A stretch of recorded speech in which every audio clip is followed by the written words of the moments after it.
This is News Fash, the podcast where fashion and news meet for your weekly dose of insider insights. I'm your host, fashion journalist Moshe Lundstrom-Halbert, and together we're going to stay up to date and open to learn about fashion from a variety of perspectives. Hello, everybody, and welcome back to another News Fash Live, where I will be running down the top fashion news stories of the week. So don't worry if you've missed anything. It's been a very busy time of year. We've just come off Cannes, and then there's been a ton of fashion news into Q2 that we're going to go over. Everything from some interesting, potentially exciting brand collabs that have just broken. We've got Q1 sales reports from some of the biggest fashion houses, who's up, who's down, who's about the same. There's some surprises there. And then also looking at some of the latest campaigns from the likes of Bottega, Jean-Paul Gaultier, also a footwear discourse. People are loving to talk about what shoes they should be wearing, especially all around Europe this summer, depending on their step count. We're going to look at some of the celebrities that have engaged in brand endorsement deals for red carpet dressing and how that's going for them. And also which brand, which is kind of on the downturn right now, is attempting to make a big swing for the tennis kind of style space. So all that is to come, but please let me know if you have any questions along the way. We're going to start off with the biggest fashion news story of the week, the Dior show, which presumably is Maria Grazia Chiuri's. Thank you for my Italians who helped me with that pronunciation. Still a work in progress, but apparently it's a hard K, Chiuri. Final collection for Dior. Right? We know it's her final collection because J.W. Anderson has been named the men's creative director, and Glenn says he was shocked at how good it was. I think I wasn't shocked, but I think it really was a show for her core consumers and also her detractors at the same time. And she said it was really all about showing what she loves, what she really, really loves. She used the word really twice in her interview with Vogue about this collection. It was full of her signatures. It was 81 looks, ended with 31 couture looks. I think another reason that we can read between the lines that it was her last collection was because she asked all of the attendees, all the men, to wear black, almost like a funeral or like a mourning or a wake for her work. It was held at a very epic setting, a historical site in Rome, Albany, and also it underscored her return to where she came from and form in a way when you look at the aesthetic codes of the collection, because she is a Roman designer. And was also announced very strategically in the Financial Times this weekend that her and her daughter, with presumably the funding and backing of LVMH, are redoing a historical theater in Rome. It all felt very much part of her very theatrical, very Italian send-off. Harley said the blindfolds like Kim Jones' last collection. Yes, interesting through line, right? There was a lot of through lines. There was a lot of Easter eggs. I also thought, when I looked back, and you can see in my recent video, her very first Dior collection, I think I was at her second Dior collection show, the one that had a lot of denim in it and like kind of page boy hats. But her very first collection, the very first look that came out was kind of like fencing garb. In a way, it was like her armor, her defense mechanism was this beautiful white, very strict, but yet uniform, classic tailoring contoured to the female form. If you look at the very first look and looks in her last Dior collection, we had white tailoring. If you look at the very last looks of her first collection, which was spring summer 2017, you had these sheer embroidered kind of ball gowns, and the embroidery was quite childlike and whimsical. It was like moons and stars and a little bit cosmic. And then you look at the very last couture looks in this final collection for Resort 26 or Cruise 26 as they called it. And the embroidery was way more sophisticated, way more almost Renaissance and sculptural. And it had this trompe l'oeil effect on the body where it was mimicking a nude sculpture of the female form. So it's basically like she took where she started and she showed you everywhere she's been. And I think when you talk about Maria Grazia's legacy and what we'll remember her for, I think embroidery is definitely a very strong part of it.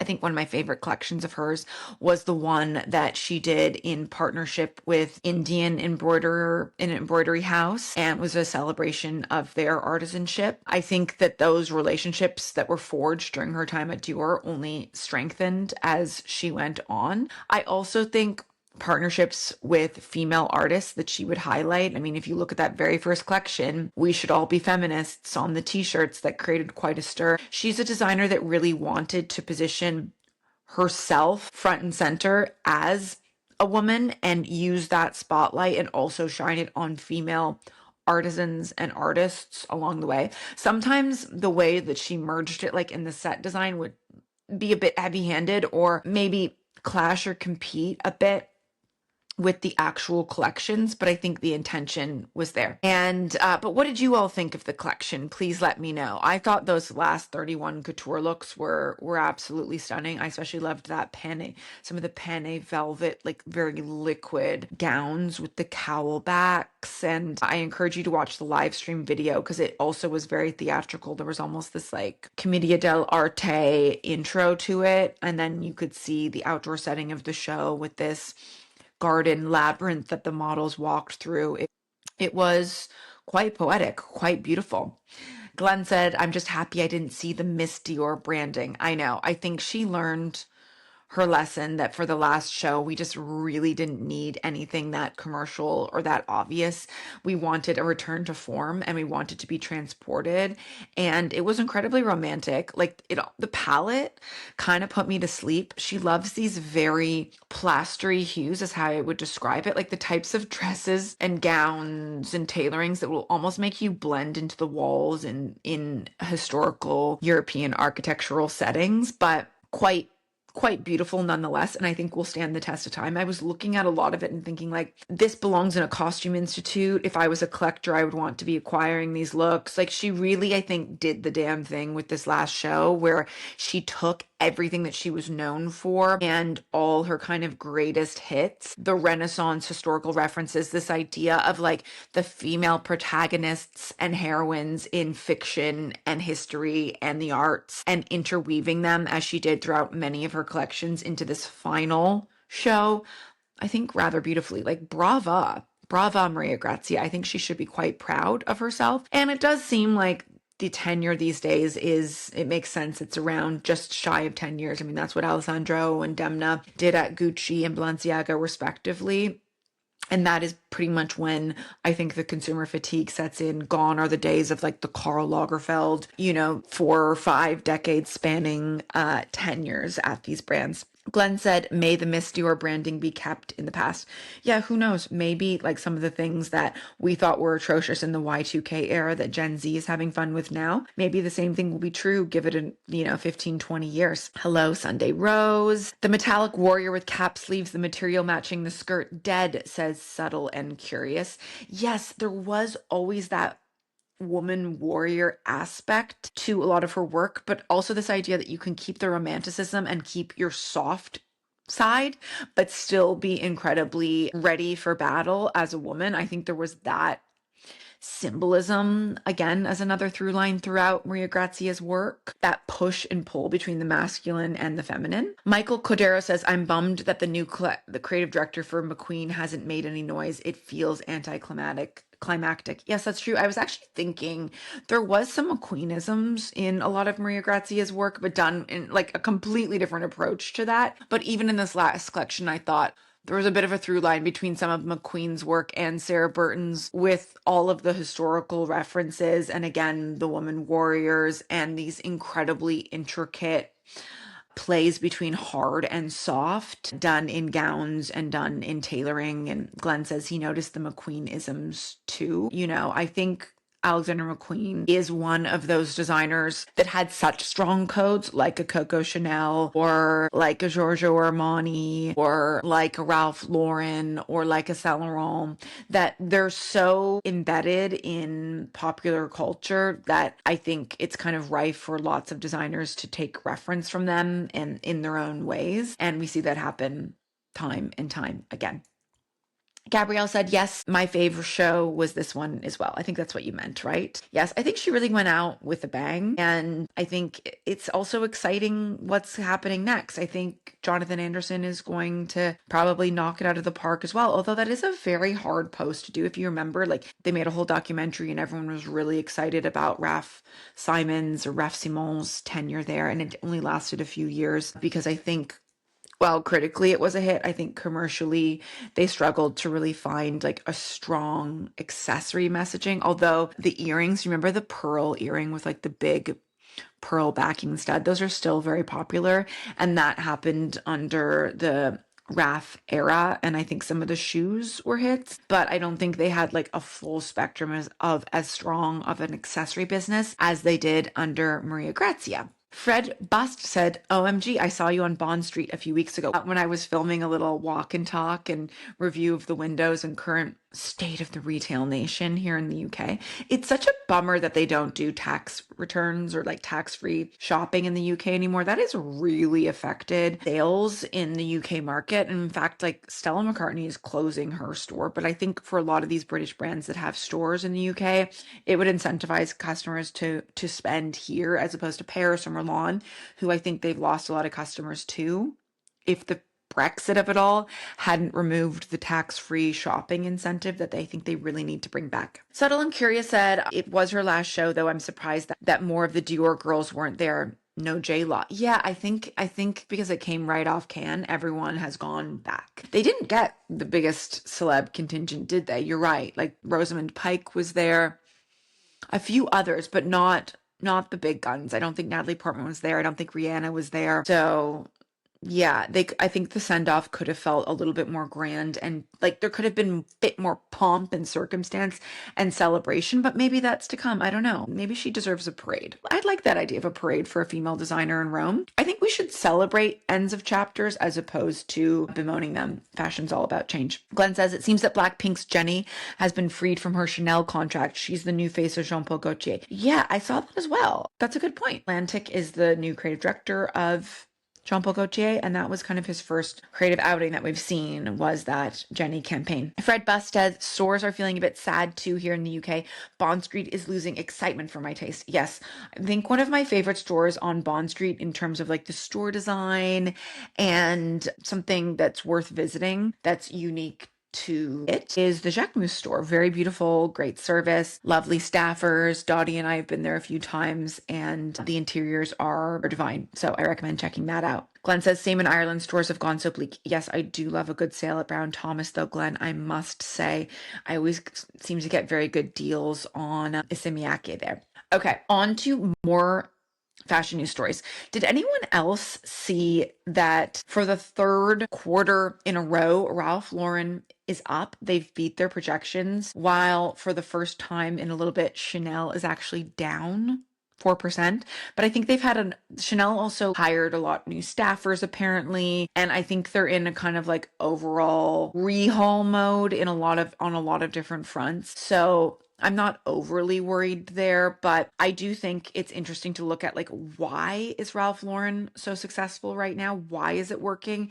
To which I ask you, and I've spoken about this before, Glenn, you mentioned this before, I think, or someone else did too, the idea of Ralph Lauren benefiting from the rise of conservatism. Although I don't see Ralph Lauren just appealing to like a more conservative sensibility. I think Ralph Lauren really fits so many different stylistic archetypes. If you think about it, if you are sporty, Ralph Lauren is something for you. If you are into kind of like country western, Ralph Lauren is something for you. Bohemian, they check those boxes as well. Minimalist, yes. Glamorous, yes.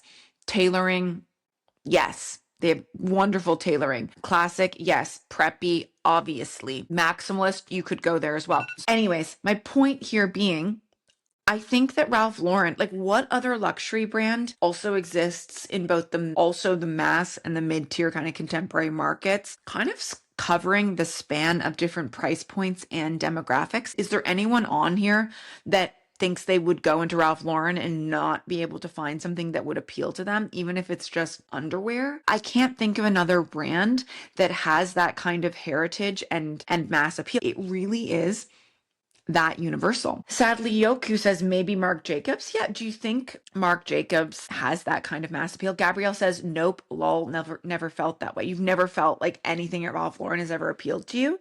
Like, have you gone into a full Ralph Lauren experiential store and not found anything? Or gone onto their site? Like, have you checked out the polo assortment these days? Because I think that collection has improved a lot under the creative direction of the former creative director, Michael Ryder, who's now gone on to Celine. ReRL, on top of that, they are revamping their full commercial teams, says Fred Bust. Yes, I think they're doing a lot of revamping across the board. Also, like when I look at the adverts for Ralph Lauren across the UK, they're doing a lot for Wimbledon. So they check that box as well. It just seems like they're really popular here. British people love Ralph Lauren, although they call it Ralph Lauren, and I've told them not to do that. I don't know why. I'm like, this couldn't be more of an American brand. Why are you making it sound French? Like, that's not correct. And it's really fun for me to correct British people because they love correcting me. So when I have one on them, it's enjoyable. Oh, Gabrielle said, they always had something for me since I was little. That is another really good point. Thank you. It's all ages, right? It's from children's wear up to, any age. And look at how Ralph Lauren himself wears Ralph Lauren into his 80s. Talk more about RL Polo, please. Yeah, if you go on to the Ralph Lauren homepage right now, there's some beautiful creative that's been done for their new campaigns. That's like wide leg, kind of Katharine Hepburn-esque white and cream trousers tucked into t-shirts and polos. Like, I don't know who that wouldn't look smashing on. I think they've figured out how to be resolutely themselves, but make it feel like the types of looks and assortments that you could make completely yourself as well. And I think there's a really strong value proposition there. Chanel, on the contrary, is a lot more lost right now and trying to figure out who they want to be to a much more exclusive audience, right? Like Chanel doesn't make for all ages, definitely not all sizes, definitely not all price points, and not all genders either. So I think that they're really struggling in this transitional mode to figure out like who do they want to be. Although I will say there's been a lot of Chanel slander, especially here on TikTok lately, about the quality of their shoes. I'm wearing a pair of Chanel ballet flats right now that I've had for a while. Like, look, I haven't even had them resold. I've worn these to death, but they still look great. When they're on the foot, they still look brand new. I do need to get them resold, but I've had no quality issues. I haven't bought a pair in a couple years because I haven't needed to. So I don't know. I offer a different perspective where I think their quality is actually really, really, really high, unless it's just gone downhill in the past 2 years alone. But Amazon said, what year did you purchase the flats? I purchased the flats in 2021. So maybe everything just went downhill in like 2023. I don't know. I definitely think the price increases are bananas though. I agree with you there. Okay, there's some great comments here that I'm going through now. Yes, love when you emphasize in American fashion and its current contributions where possible. Yeah, I think it's important to remember, especially as an American who probably is feeling like if you're traveling or if you're, perennially online, there's a lot of hatred towards Americans right now. The majority of Americans don't support the current administration, and I don't believe they deserve to be punished for it. But just a friendly reminder that when you are in other countries, you do see like how much other cultures want to very flagrantly adopt American style signatures and kind of look as American as possible, be it down to denim, be it down to logos, be it down to sportswear. I see here a lot in the UK, especially here in the countryside. I'm like, we're in such an idyllic British setting. Why are you trying to look American right now? You should be trying to look as British as possible. Like I'm, wearing wax jackets and like fleece gilets and like chameau wellies, and I'm trying to look as, appropriate as possible in my setting. And it's interesting to me that people want to look American. So friendly reminder that I think there's still a lot of power to American brands and American style. And just because there's a man in power right now who doesn't represent the best of those tenets doesn't mean that American style isn't still a very strong proposition internationally. At least that's what I've seen. Okay.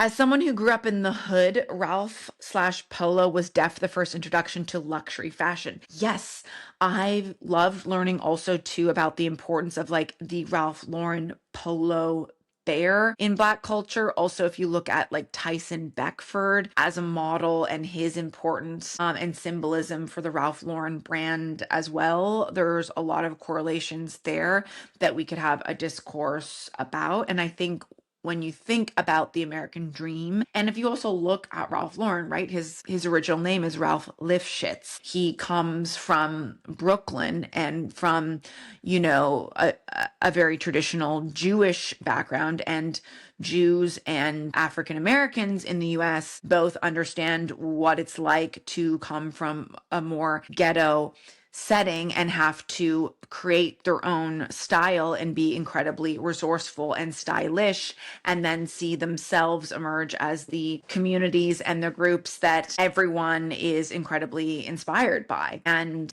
I think that's why in the Black community there is oftentimes a real appreciation for Ralph Lauren. If you want to also look into that further, go watch the episode of Oprah, I believe it's on YouTube, where she went to his ranch in Telluride and really talks about what Ralph Lauren meant to her, symbolizing the American dream and a success story. Gabrielle says, such an interesting global perspective. Maybe because of this new administration, their style will come back home. Okay. Also, okay, Amazon says, damn, so true, bestie. Somebody else says, I do a little research on you, especially websites, since no wiki. Oh my God, you like an iceberg. What do you mean I'm like an iceberg?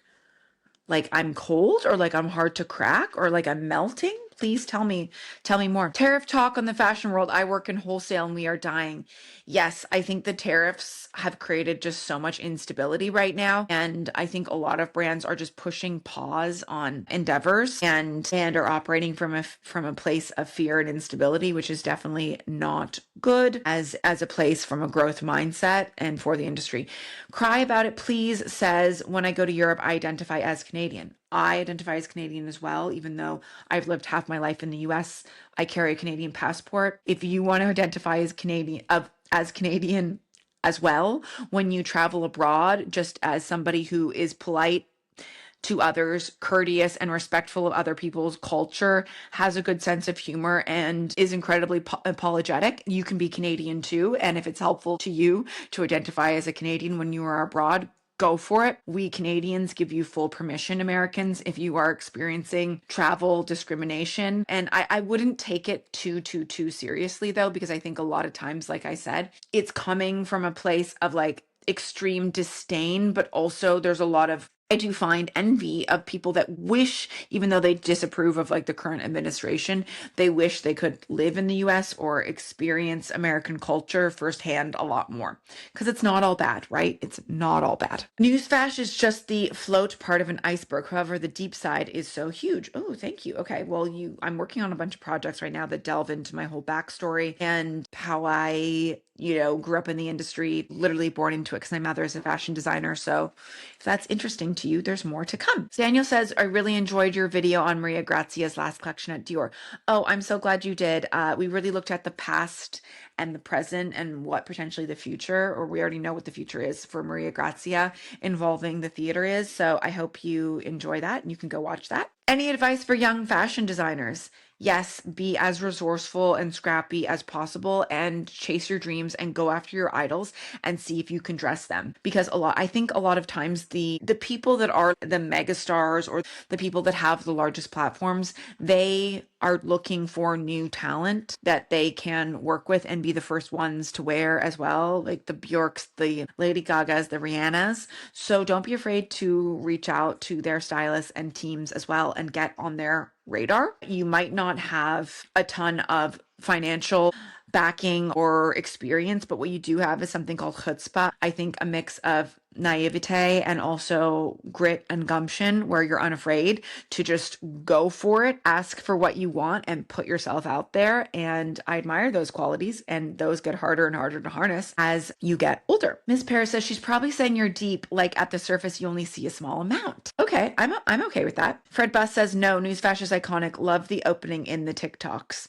Thank you. I'm never going to stop saying Newsflash. And if you want to use it in your everyday life too, I welcome it. I'm working on some merch right now too. If you have any idea for what merch products you'd like, I was thinking about doing like my version of like a sippy cup. I usually drink my cold brew or my green tea out of those, but I also was thinking about doing mugs or caps as well. Let me know what you think. Carrie says, I represent a made in Italy shoe brand and the price increase is killing us. Yeah, I bet. I really bet. I'm also interested to know if you're finding that the whole discourse online about made in Italy is also affecting you right now. Oh, wow. Hi, Dottie. Dottie's back. Thoughts on Gucci? Yes, I have a video coming up on Gucci. Thank you for reminding me. They just released a new tennis collab that I actually think is one of my favorite things they've done in a really long time, because I would like to normalize wearing tennis clothing. Even if you don't, I recently ripped up my tennis court in order to make more room for a horse enclosure because the horses here were getting a little bit overweight from the grass. So we needed to make them a new pen with wood chips. And even though I no longer have a tennis court, I still love to wear tennis clothes. They're kind of like fancy athleisure, right? It's dressy and classy athleisure. It's basically as comfortable as leggings and a hoodie, but it looks more polished. I love the tennis things from a British line called Varley right now. Thoughts on Telfar decreasing prices in the face of rising costs? Genius. Telfar is very good at brand narratives and capturing public interest and coming in with like really strong press hooks to give you something to talk about and cutting through, I think, all the noise and keeping themselves part of zeitgeist. Merch idea, dad hat with embroidered news fash and small yellow tinted sunglasses on the back. Ooh, I love that. Thank you, Subtle and Curious. I shall note that. Fred Buss says, is it controversial? I love Gucci Studio more than studio designer collections. I think Gucci needs a stronger point of view. And I like Gucci when they have a kind of cult of personality at the front. I'm not adopting this opinion that, oh, the studio collections are good. I don't think they're good. There's nothing to sink your teeth into there. Therefore, for me, from a news flash perspective, it's a no. I need more of a cult of personality and more of a storyline going on at Gucci. It's all about the drama at Gucci. Ooh, a grocery tote, please, for news flash. That's a great idea. I love a good grocery tote. I like ones that are quite square at the bottom so you can very neatly stack your groceries. I'm here for the merch. Yes, mugs. Yeah, I'm thinking like black. This is a beautiful mug. This is from a Swedish brand called Firm Living. Like it has to be beautiful ceramic though. I don't like merch that looks kind of custom printed. I like merch that looks more bespoke and artful. Thoughts on Phoebe Philo, the woman, the legend. If you can, go see the work IRL at Dover Street or at Bergdorf's. She loves very heavy, very stiff materials. Props to people like Gaga that often wear graduate designers. Yes, Gaga does this. Bjork does this a lot too. Thoughts on Chloe's resurgence? My concern with the Chloe resurgence is that it's just providing a lot of inspo and fodder for the high street, but I don't know if it's actually doing real numbers itself for Richemont. It's a critical darling. The shows are great, but I don't know that it's really moving the needle or that they've had like true hits. I think it might also be really helping like the resale Chloe on those Paddington bags and especially the Philo era pieces. But if you look at like Alaya, another Richemont brand, once they got that ballet flat going, then it really helped propel some other product categories too. And they've really gone gangbuster with those. I don't know that Chloe's had a hit shoe or bag as part of this new era.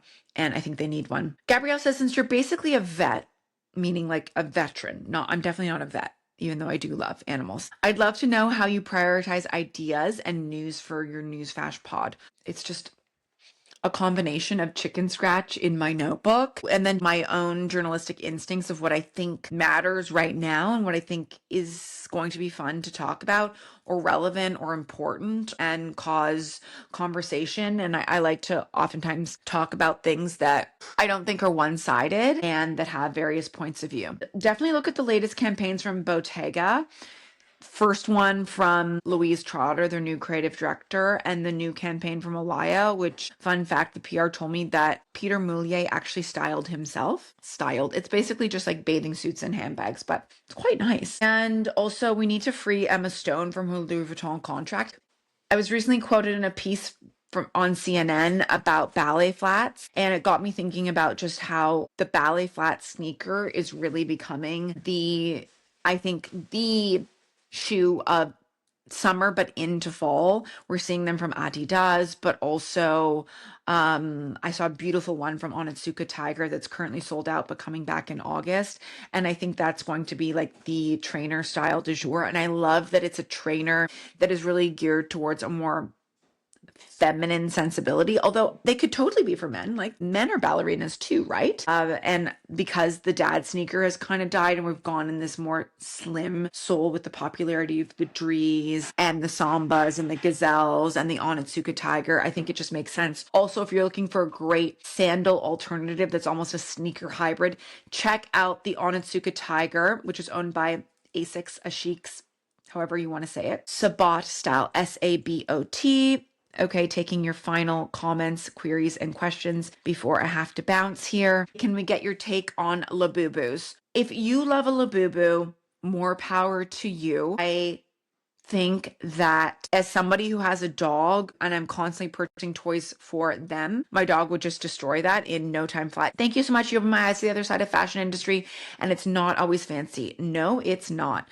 Well, everyone, I'm going to leave you with that. Have a really good evening. Please send me DMs if you have any ideas about merch that you would like. And as always, I appreciate you being here, supporting the podcast and checking out my videos, because I seem to be in like a bit of a TikTok jail right now. And I'm also over on Instagram and on YouTube. Have a really good night. And that wraps your news fash. That wraps your news fash. I'm Moshe Lundstrom Halbert. Stick with me here and over on TikTok to stay up to date on all things fashion. If you have any questions or guest suggestions or feedback, please drop us a line at moshe@newsfashmedia.com.